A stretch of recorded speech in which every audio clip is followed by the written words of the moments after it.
Hello friends, आप सभी का आपके अपने YouTube channel legal and social awareness के एक और एपिसोड में बहुत बहुत स्वागत है। मैं Karim Ahmed Siddiqui advocate. I hope आप सभी लोग स्वस्थ होंगे और अच्छे होंगे। साथियों, कभी कभी हस्बैंड वाइफ के बीच में बिना किसी वजह के भी सिर्फ आइडियोलॉजिकल डिफरेंसेस की वजह से, वैचारिक मतभेदों की वजह से इस कदर मतभेद उत्पन्न हो जाते हैं, इस कदर दूरियां बढ़ जाती हैं कि आपस में जो लव एंड अफेक्शन और रिलेशंस के बीच में रिस्पेक्ट जो होती है वह पूरी तरीके से ख़त्म हो जाती है। इसी तरीके के एक मामले में अभी 19 दिसंबर को सुप्रीम कोर्ट के एक बेंच के द्वारा बहुत ही महत्वपूर्ण फैसला दिया गया है। यह मामला डाइवोर्स को लेकर के था। आज के इस वीडियो में इसी जजमेंट के बारे में बातचीत करने जा रहा हूं।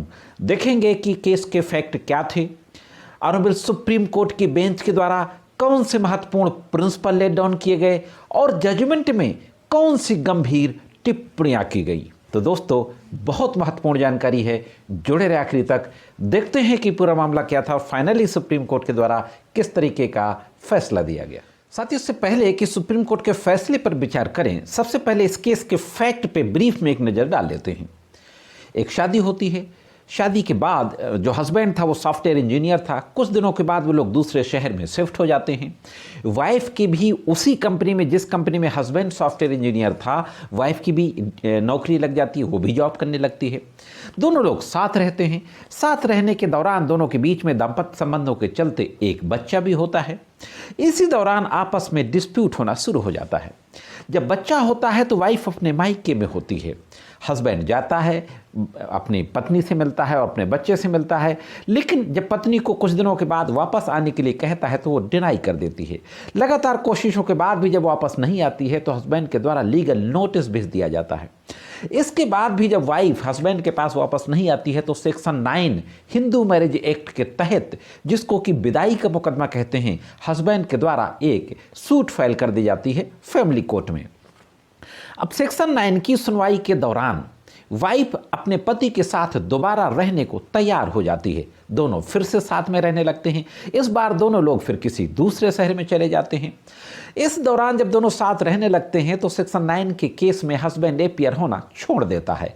नतीजा निकलता है कि वो नॉन अपीयरेंस के कारण वो डिसमिस हो जाता है, जिसको डिसमिस इन डिफॉल्ट कहते हैं। इसके कुछ ही दिनों के बाद पत्नी के द्वारा फिर से ये आरोप लगाया जाता है कि मेरे हस्बैंड के द्वारा मेरे साथ क्रूअलिटी की जाने लगी, और यह आरोप लगाते हुए फिर से हस्बैंड को छोड़ दिया जाता है और वो अपने मायके आ जाती है। इसके बाद पति मजबूर होकर के सेक्शन 13 यानी डाइवोर्स का मुकदमा दाखिल कर देता है। अब देखते हैं कि डाइवोर्स के मुकदमे में ट्रायल कोर्ट में क्या होता है, इसके बाद आगे क्या होता है।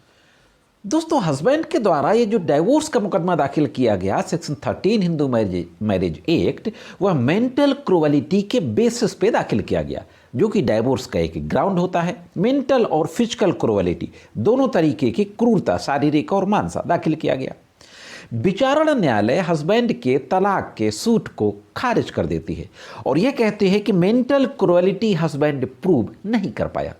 विचारण न्यायालय के ऑर्डर के खिलाफ फर्स्ट अपील की जाती है। हस्बैंड की फर्स्ट अपील को भी खारिज कर दिया जाता है। इसके अगेंस्ट मद्रास हाई कोर्ट में सेकंड अपील की जाती है। मद्रास हाई कोर्ट में जो अपील की जाती है वहां पर दो बिंदु मुख्य रूप से डिस्कस किए जाते हैं।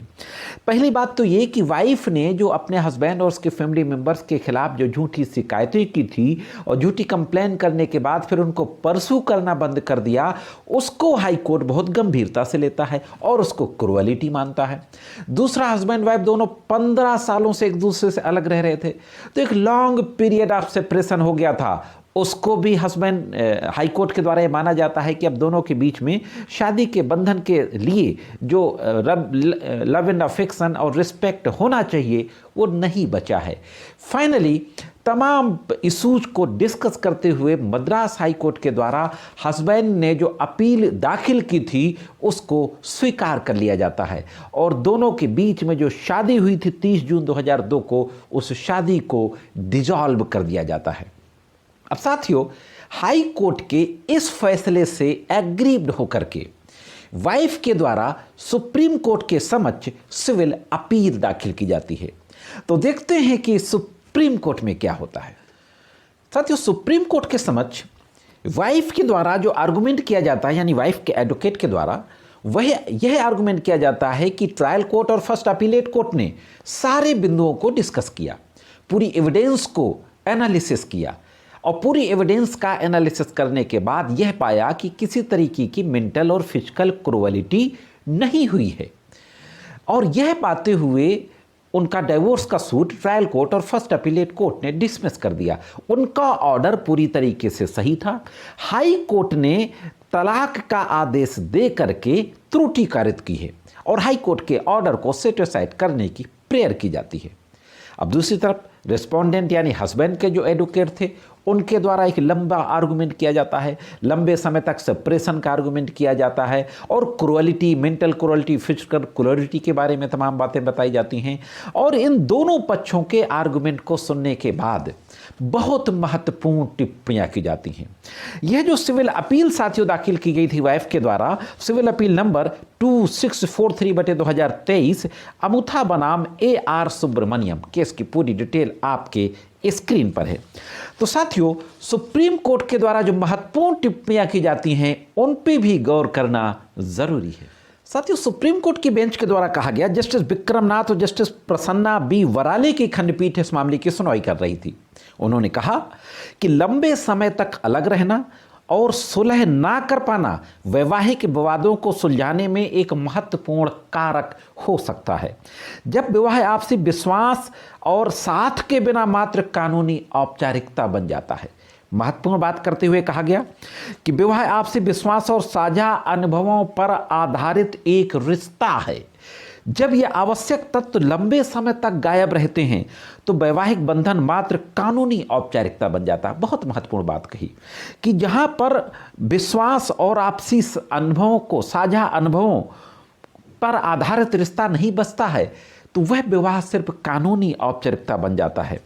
न्यायालय ने लगातार माना है कि लंबे समय तक अलग रहना और सुलह न कर पाना वैवाहिक विवादों को सुलझाने का एक कारक हो जाता है।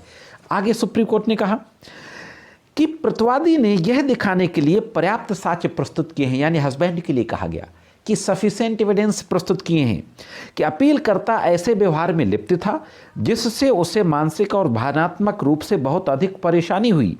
इसमें प्रतिवादी और उसके परिवार के खिलाफ झूठी और निराधार आपराधिक शिकायतें दर्ज कराना शामिल था। हस्बैंड के द्वारा कहा गया कि उसकी फैमिली और हस्बैंड के खिलाफ अनावश्यक कंप्लेन की गई, जिसमें न केवल उसके रिश्ते में तनाव आया बल्कि उसकी प्रतिष्ठा, मानसिक शांति को भी काफी नुकसान पहुंचा।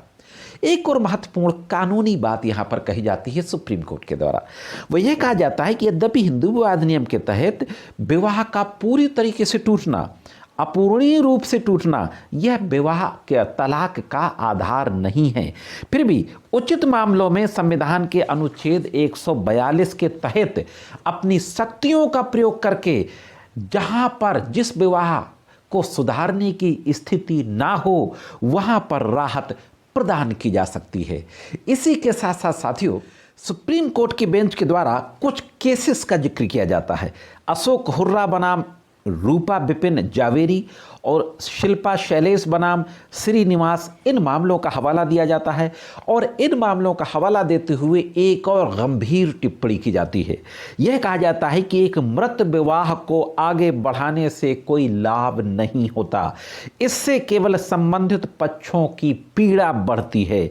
न्यायालय ने कहा कि जब विवाह दुख और संघर्ष का स्रोत बन गया हो, उसे जारी रखने के लिए मजबूर करना विवाह संस्था के मूल उद्देश्य को कमजोर करता है। बहुत गंभीर टिप्पणियां हैं, ये जो जजमेंट का पार्ट है साथियों। कोर्ट ने कहा वर्तमान मामले में दोनों पक्षों के हितों की पूर्ति तभी होगी जब दोनों पक्षों को स्वतंत्र रूप से अपने जीवन को आगे बढ़ाने की अनुमति दी जाए। इस तरीके से यह बातें कहते हुए सुप्रीम कोर्ट की बेंच ने हाई कोर्ट ने जो विवाह को डिसॉल्व किया था, मैरिज को डिसॉल्व किया था, उस आदेश को कंफर्म कर दिया साथियों।